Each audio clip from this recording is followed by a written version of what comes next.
Have to have two of them going? I'm going to have them both going. Okay, just let me know when you're ready for me to go. Okay, silence, everybody.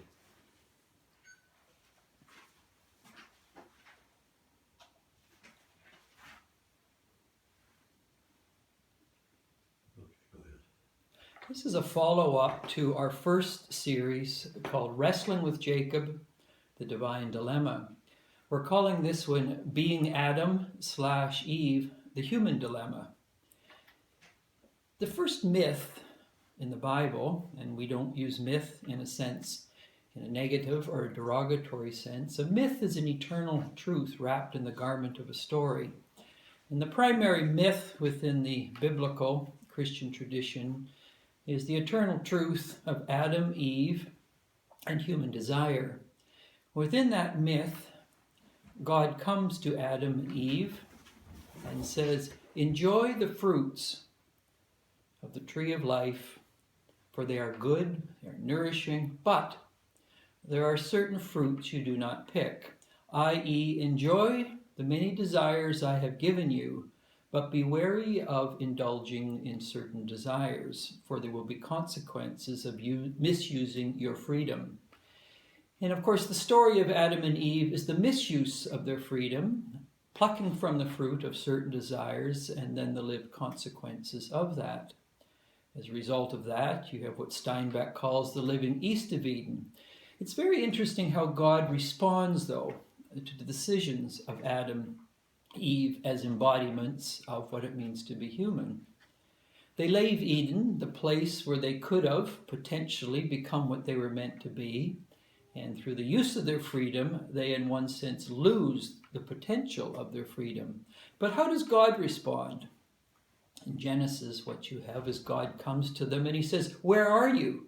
Now, he's not asking in a literal sense where they are and how they've clothed themselves and ceased to be vulnerable anymore. He's asking, where are you now as a result of the decisions that you have made in misusing your freedom?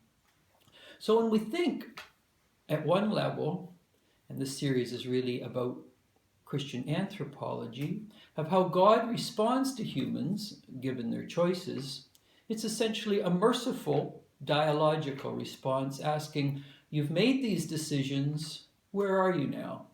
Where are you on your self-understanding? Where are you on your journey? And I will return to this as I come to the end of this 10-minute segment. Now, within the spectrum of Christian anthropology, we can move anywhere from the extreme right to the left, and then there is a sensible and judicious center. And I'm just going to briefly touch on these three positions. On the right is what we would call variations of Calvinism. Calvinism takes a position, particularly confessional Calvinism, and there's not a great deal of difference in some ways between elements of Luther's thinking, Calvin, Augustine, and then a certain read of St. Paul, particularly in Romans and Galatians. But the position is one of the sovereignty of God, a good, holy, righteous God, and the total depravity of what it means to be human. And there's this vast gulf between the righteous, holy God and the totally depraved human beings. And then the question is, how is that chasm bridged? And of course, this is where you get Christ is the bridge. He's the sacrificial lamb through which then God the Father sees humans. And they become juridically justified because of Christ's sacrifice. And so you get on the far right, which you'll find in the writings of Martin Luther, John Calvin, particularly as Calvin's writings become confessional Calvinism, a certain view of human that there is virtually no good. Okay, our will, our mind, our imagination, our desires have become corrupted, and as we have inherited the choices, the sins of Adam and Eve. So if on the extreme right you have divine sovereignty and human depravity, on the left you have human sovereignty and a certain serious reflection on where is God and can God be trusted. And so certainly within human history, whether it's the Holocaust or whether there's wars or human disasters, the notion, where is the eminent God? And is God even present in the midst of war, human tragedies, natural tragedies. And so what you have is that God really cannot be trusted.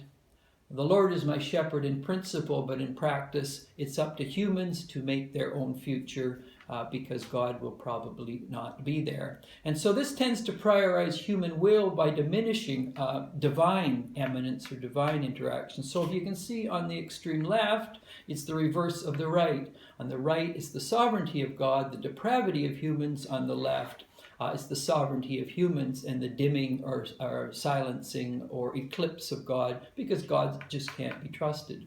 Now, somewhere in the middle, what we would call the via media in all of this, there's a great honoring of the sovereignty of God, the grace of God, the coming of God, of saying, where are we? And also human responsibility. So within the Western tradition, for example, certainly in the patristic era, the clash between St. Augustine and Pelagius summarized that in many ways, in which Augustine took a strong view of divine sovereignty and also a rather dim view of human responsibility or human ability, both in thought and deed, to live fully out of the divine image and likeness. And so the clash in the Western patristic era between Augustine and Pelagius, and Augustine, of course, had a serious impact on the Roman Catholic Church. Pelagius is very central to the Anglican tradition, and the Anglican tradition has lived within this tension of divine sovereignty, the goodness and the fullness and the grandeur and the Catholicity of God's grace, and yet also the potential goodness, imperfect goodness of humans. We also find in the 16th century Erasmus and Arminius in terms of eventually the Luther Calvinist tradition. So we can see in this Western tradition very much this tension in the middle between those who hold a right of center, but not going as far as the extreme left of center. In the Orthodox tradition, you get the notion of synergism, the energies of both God, asking humans where they are, being part of the deification of humans, restoring the divine image and likeness to humans, but humans also participating in that divine dance. To use Bunyan's straight comment, he footed it well and she answered him handsomely. And so the notion of synergism, which is in one sense the central position that is wary of variations of the right in terms of what it means to be human and what it means our understanding of God. And on the left, you can see in this middle position, both in the West and in the Orthodox tradition, a serious concern about Calvinism, certain aspects of Calvin, Lutheranism, elements of the Roman Catholic tradition that reads Augustine and Paul in a certain way, and on the other hand, the sovereignty of what it means to be human, and in one sense, marginalizing God as a part of the discussion. And so as I come full circle, we come back to the earlier myth I talked about, is God is always asking in this process, where are you? Where are you in the journey? And I am there with you on the journey, and regardless of choices made and consequences lived with as a result of choices made, I am there with you. And it's out of that we get the notion of divine dialogue between the humans and God, and I might even add nature in this process. And so we'll move on to the next phase of this. Brad will do a brief discussion on the Irenaeus image and likeness, and then Archbishop Lazar will follow this up with the notion of deification or theosis, which is so central to the Christian tradition and Christian anthropology. And so with that, I will end my short session. Good. That one over. That didn't look like it was on. This one was on, but I didn't see anything running. All right, let me turn this off. No,